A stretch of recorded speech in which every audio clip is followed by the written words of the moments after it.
अपने बच्चों को और अपने आंख में भी जो पट्टी बांध ली है ना अयथार्थ पने की और झूठ की, इसको निकाल करके सत्य में जीना सीखो। सत्य में देखो, यथार्थ की जिंदगी देखो, जहां पर खड़े हो वहां पर अपने सत्य को अनुभव करो। कोई बड़े बड़े वो दिखाता है ना, कैसे ऐसा हो जाएगा ऐसा हो जाएगा। दुनिया में कहीं जादू नहीं होते।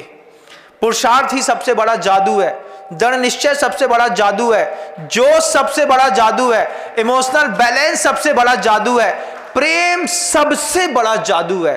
जो लोगों को इन चीजों को करना और चलाना आता है उनको दुनिया में कोई रोक नहीं सकता बंधुओं।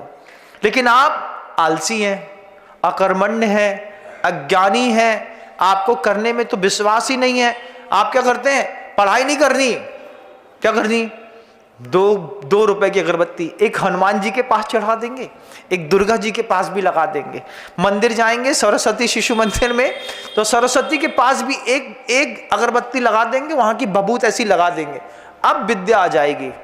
विद्या मोर के पंख रखने से विद्या नहीं आती, मेहनत करने से विद्या आती है। ये बात बच्चों को यथार्थता सिखानी पड़ेगी ना, हमको भी सीखनी पड़ेगी ना। हम भी सोचते हैं अरे सब हो जाएगा सब हो जाएगा सब हो जाएगा, कुछ अपने आप नहीं होता बंधुओं, मेहनत करनी पड़ती है ना।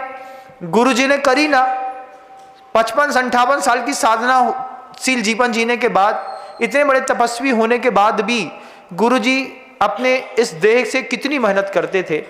इतनी ही मेहनत हमको भी जिन शासन के लिए करनी है। मुझे तो करनी है, मेरा तो तय है, मैं तो करूंगा, आपको भी करनी है। आपको भी जो पैसा कमाते हो उसमें से थोड़ा थोड़ा बचाओ, थोड़ा थोड़ा बचा करके जिन आयतनों के संवर्धन करो। दुनिया की 3 बहुत बड़ी शक्तियां हैं, देव, गुरु और शास्त्र। इन 3 शक्तियों की समृद्धता बनी रहे, इनसे ऊर्जा, इनसे प्रकाश, इनसे साहस मिलता रहे। इन तीनों की रक्षा करनी पड़ेगी। एक गुरु को जिंदा रखना पड़ेगा, एक शास्त्र को जिंदा रखना पड़ेगा, देव को जिंदा रखना पड़ेगा। यह हमारी जवाबदारी है। सोचिए, एक अभिमन्यु के कारण जो है वो प्रसिद्ध हो गए अर्जुन और सुभद्रा, और इधर एकलव्य के कारण द्रोणाचार्य प्रसिद्ध हो गए। अर्जुन के कारण तो कम हुए, लेकिन एकलव्य के कारण द्रोणाचार्य ज्यादा प्रसिद्ध हो गए। क्यों? शिष्य ने ऐसा कमाल किया कि गुरु को युगों युगों तक जिंदा कर दिया। आज कब घटी थी, मुनि सुब्रतनाथ भगवान के काल के समय की वो घटना घटी थी। आज भी उसके पन्ने इतिहास के गाए जाते हैं, सुने जाते हैं, देखे जाते हैं। किसके कारण? गुरु के कारण नहीं बंधुओं, शिष्य के कारण। शिष्य की ताकत होती है, वो अपने गुरु को भगवान बना देता है। अपने गुरु जी को देखिएगा,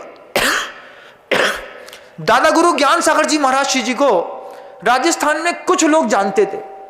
गुरुदेव ने अपने गुरु के लिए जो बात रखी, कहा और जब समर्पित किया तो एक शिष्य ने अपने गुरु को भगवान बना दिया। आज हमारी जवाबदारी है अपने गुरु को भगवान बनाने की। हमारी और आपकी सबकी जवाबदारी है, और सबको अपनी भूमिकाएं तय करनी पड़ेंगी। सबको इस बात की निश्चितता करनी पड़ेगी कि हम अपने गुरु को भगवान के रूप में इस दुनिया में कैसे दिखा पाएंगे। उसके लिए हमें क्या करना पड़ेगा, कैसी मेहनत करनी पड़ेगी। मैंने पहले भी इस बात को कहा है कि सिर्फ अपने लिए जीने वाले बहुत खुदगर्ज होते हैं। इनकी मिट्टी पर रोने के लिए भी किराए से भाड़े के लोग बुलाने जाते हैं। राजस्थान में ऐसे भी लोग मिलेंगे, जब घर के अंदर मिट्टी हो जाती है ना, कोई मर जाता है तो रोने वाला नहीं मिलता बंधु। रोने के लिए भाड़े के रुलाने वाले, रुदाली एक मूवी देखी होगी आप लोगों ने, शायद बनी थी। हमने तो गुरु जी के मुख से सुनी थी कि राजस्थान में अठेसु यो मर गयो है, अब कई करा, अब कई नहीं करा, अब तो मरी गयो है, अब मरी तो गयो है, अब यो कई रोने को उठाएगो, को उठाएंगे नहीं। तो जाएंगे रुदालियों के यहाँ, बोलेंगे, फिर रुदाली की पूरा ग्रुप आएगा, आ करके कपड़े पहन करके आते ही साथ चूड़ी पटकना, रोना, रे दद्दा मर गए कक्का। कैसे? क्यों? क्योंकि तुमने इतना कमाया नहीं कि वास्तव में किसी की आंख में आंसू आता तुम्हारे मरने के बाद। उसके लिए तुमको भाड़े के रोने वाले भी बुलाने पड़े। कोशिश करिएगा बंधुओं, जिंदगी के पन्ने शॉर्ट टाइम की जर्नी है, आज नहीं तो कल निकल लोगे। लेकिन एक बार सोचना, एक बार बस सोचना, अंतिम संवाद बोल करके छोड़ देता हूं। शॉर्ट टाइम की जर्नी है, आज नहीं तो कल निकल लोगे, ये बात तो तय है। निकलने से पहले अपनी शादी की वीडियो जरूर देखियो। जब तुम्हारी शादी हुई थी ना, उस शादी की वीडियो देखो एक बार फिर से, बहुत दिन से नहीं देखी होगी। और अपनी शादी की वीडियो में देख करके सोचना, जितने लोग हमारे ब्याह में आए थे, इतने लोग हमारी मिट्टी में आए कि नहीं आए हैं। तो पता चलेगा कि तुम्हारे टाइम पे जब तुम जिंदा थे तो खाने वाले तो 1000 मिलेंगे, लेकिन पहुंचाने वालों में उसके बाद भी 50 जगह फोन करना पड़ता है घर के लोगों को, भैया कक्का चले गए, हाँ भैया आ रहे, 9 बजे तक, 10 बजे तक, 11 बजे तक, तो मैनेज करना पड़ता है।